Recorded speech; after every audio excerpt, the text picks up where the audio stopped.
Hello and welcome to chemistry nuggets where you can polish your knowledge and clear doubts. Friends, आज का video है question number 2.47 from NCERT textbook class 11 और chapter का नाम है structure of atom.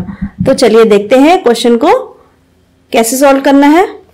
Question है, neon gas is generally used in the sign boards if it emits strongly at 616 nanometre. Calculate. Now यहाँ चार पार्ट है। A है the frequency of the emission, distance travelled by this radiation in 30 second, C है energy of quantum और D है number of quanta present if it produce 2 joule of energy. So friends, यहां पर एक neon sign board की बात की गई है जिसपे कि नियॉन गैस से इमिट हो रही है। अब इस नियॉन गैस जो इमिट हो रही है इसका इन्होंने वेवलेंथ दिया हुआ है। उस जो नियॉन गैस की रेडिएशन थी उसका वेवलेंथ, जिसको कि हम लैम्डा से शो करते हैं, वो दिया गया है 616 नैनोमीटर। इसको हम कन्वर्ट कर लेंगे 616 इंटू 10⁻⁻9 मीटर में। क्यों? क्योंकि ये आगे कैलकुलेशन में हमें काम देगा। हमें पता है 1 नैनोमीटर इज इक्वल 10⁻⁻9 मीटर होता है। अब आ जाते हैं, स्टार्ट करते हैं अपना क्वेश्चन। सबसे पहले ए पार्ट आता है। ए में पूछा गया है फ्रीक्वेंसी ऑफ द इमिशन। तो फ्रेंड्स, फ्रीक्वेंसी इसको हम शो करते हैं म्यू से और इसकी फॉर्मूला होती है mu is equal to C upon lambda. जहां पर सी हमारा स्पीड ऑफ लाइट है, इसकी वैल्यू फिक्स्ड है और लैम्डा हमें गिवन है। तो चलिए वैल्यूज पुट करते हैं। C की वैल्यू होती है 3 इंटू 10⁸ मीटर पर सेकेंड और लैम्डा की वैल्यू गिवन है 616 इंटू 10⁻⁻9 मीटर। अब कैलकुलेशन स्टार्ट करेंगे। मीटर से मीटर कैंसिल हो चुका है। अब नंबर्स को एक तरफ ले लें। 3/616 बचा है इंटू 10⁸ इंटू 10⁻9। -9 डिनोमिनेटर से जब न्यूमिनेटर में गया तो +9 +9 बन गया और यूनिट बचा है पर सेकेंड। अब देखिए, कैलकुलेशन को इजी करने के लिए हम क्या करेंगे, 3 में कुछ चेंज कर लेते हैं ताकि इसको 3000 बना ले। अब अगर हमने इसको 3000 कर लिया, यानी कि हमारा 3 का मतलब क्या होता है 3.0, तो हमने ये डेसिमल को क्या किया, 3 स्टेप राइट वर्ड शिफ्ट किया। अब हमारा डेसिमल यहां आ गया तो इसमें चेंज किया होगा। Decimal right step 3 step shift करने से हमारे पास -3 की पावर आ गई, 10 की पावर -3। अब देखिए 10 की पावर 8 पहले से थी, इसमें से -3 किया तो कितना बचा, +5।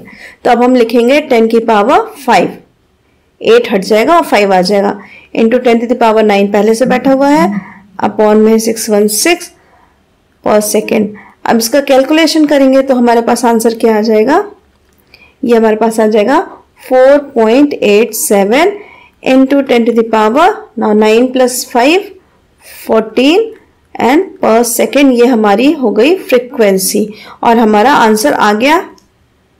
बहुत ही आसान था पहला पार्ट। फ्रीक्वेंसी हमारा ये आ गई 4.87 इंटू 10⁻14 पर सेकेंड। चलिए अब बी पार्ट शुरू करते हैं।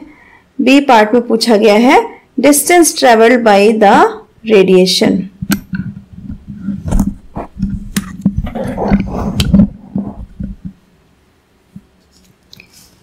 इस रेडिएशन की डिस्टेंस निकालनी है हमें, तो हमें पता है formula speed is equal to distance upon time. तो यहां से अगर हम डिस्टेंस निकालें तो ये हो जाएगा स्पीड इनटू टाइम। अब देखते हैं स्पीड हमारी कितनी है, same speed of light 3 into 10⁸ metre per second into time हमारा गिवन है 30 सेकेंड। तो हम 30 सेकेंड से मल्टीप्लाई करें, 30 इंटू 3 हो जाएगा 90 इंटू 10⁻8 और पर सेकेंड से सेकेंड भी कैंसिल हो रहा है, बचेगा हमारे पास मीटर। हम इसको 90 इंटू 10⁸ मीटर लिख सकते हैं या फिर 9 इंटू 10⁹ मीटर भी लिख सकते हैं। बोथ आर करेक्ट, क्योंकि डेसिमल को हमने 1 स्टेप लेफ्ट साइड शिफ्ट करने से +1 का पावर मिल जाएगा और 8 + 1 9 हो जाता है। तो ये तो हमारा हो गया बी पार्ट सॉल्व, डिस्टेंस हमारा मिल चुका है। अब आते हैं सी और डी पार्ट करना है। एनर्जी ऑफ द क्वांटम और डी है number of quanta present in 2 joule of energy. तो पहले सी देखते हैं। सी है एनर्जी ऑफ द क्वांटा। अगर यही जो नियॉन वेव्स थी, अगर ये फोटोन के फॉर्म्स में बाहर आ रही हैं, पार्टिकल नेचर दिखा रही हैं, तो इसमें हर फोटोन का उन्होंने एनर्जी पूछा है। तो एनर्जी E फॉर 1 फोटोन, इसकी वैल्यू हो जाती है h म्यू। हमें h की वैल्यू पता है, h हमारा प्लैंक्स कांस्टेंट है, म्यू की वैल्यू हम निकाल चुके हैं, फ्रीक्वेंसी मल्टीप्लाई करेंगे तो h की वैल्यू है 6.626 इंटू 10⁻⁻34 जूल सेकेंड।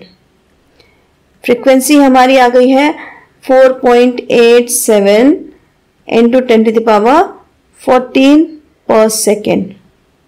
ना पर सेकेंड एंड सेकेंड कैंसिल हो जाएगा। हम जब मल्टीप्लाई करेंगे तो हमारे पास जो वैल्यू आएगी वो आएगी 32.27 इंटू 10⁻, नाउ -34 + 14 बनेगा -20 और जूल। ये हमारा हो गया एनर्जी ऑफ 1 क्वांटम और एनर्जी ऑफ 1 फोटोन। हमारा आंसर आ चुका है सी पार्ट का, आसान था। अब चलते हैं डी पार्ट पर। अब डी पार्ट में पूछ रहा है कि अगर टोटल एनर्जी, इसको हम ET लिख सकते हैं, टोटल एनर्जी 2 जूल इमिट हो रही है तो कितने नंबर ऑफ फोटॉन्स या कितने नंबर ऑफ क्वांटा वहां से निकल रहे हैं। तो हमें एनर्जी एक क्वांटा की पता है, टोटल एनर्जी पता है। तो अगर हम मान लें if number of quanta is equal to n, सो हम ऐसे लिख सकते हैं n into energy of 1 quanta is equal to and total energy. Yes, correct, we can write like that. तो यहां से हम n की वैल्यू निकाल सकते हैं। n is equal to हो जाएगा ET divided by E। Value substitute करिए, n is equal to हो जाएगा, ET की वैल्यू है 2 जूल और E की वैल्यू हमने निकाली थी 32.27 इंटू 10⁻⁻20 जूल। जूल से जूल कैंसिल, 10⁻⁻20 ऊपर जाएगा और क्या बनेगा 2 इंटू 10⁻20, नीचे क्या बचा 32.27। अब फिर से वही करना है। कैलकुलेशन को ईज करने के लिए हम क्या करेंगे, डेसिमल को शिफ्ट करेंगे। डेसिमल हमारा है 2.0 पर, मतलब 2 के जस्ट बगल में डेसिमल है। इसको हम 2 स्टेप राइटवर्ड शिफ्ट करेंगे तो क्या हो जाएगा, ये हमारा 200 हो जाएगा इंटू 10⁻। ना 2 स्टेप राइटवर्ड शिफ्ट करने से -2 का चार्ज आ गया पावर, 10⁻⁻2। 20 पहले से था, -2 कर देंगे तो कितना बचेगा 18। तो हम यहाँ लिखेंगे 10⁻18 डिवाइडेड बाई 32.27। अब जब हम इसका आंसर निकालेंगे तो हमारे पास n की वैल्यू आ जाएगी, वो है 6.2 इंटू 10⁻18 और ये हो जाएगी क्वांटा। क्वांटा भी लिख सकते हैं, नहीं भी लिखेंगे तो भी चलेगा। तो नंबर ऑफ क्वांटा कितने हो गए 6.2 इंटू 10⁻18। सो फ्रेंड्स, क्वेश्चन के 4 पार्ट थे, चारों सॉल्व हो चुके हैं। बहुत ही बेसिक्स से फॉर्मूलाज लगे हैं। इन फॉर्मूलाज को हमेशा याद रखने की ज़रूरत है इस चैप्टर के लिए। सो फ्रेंड्स, वीडियो को लाइक शेयर सब्सक्राइब ज़रूर कीजिएगा और मेरे साथ बने रहिए अगले वीडियोस के लिए। उसके लिए आपको बेल आइकन का बटन दबाना पड़ेगा ताकि आपको आगे आने वाले वीडियोस के नोटिफिकेशन मिल सके। Till then thank you.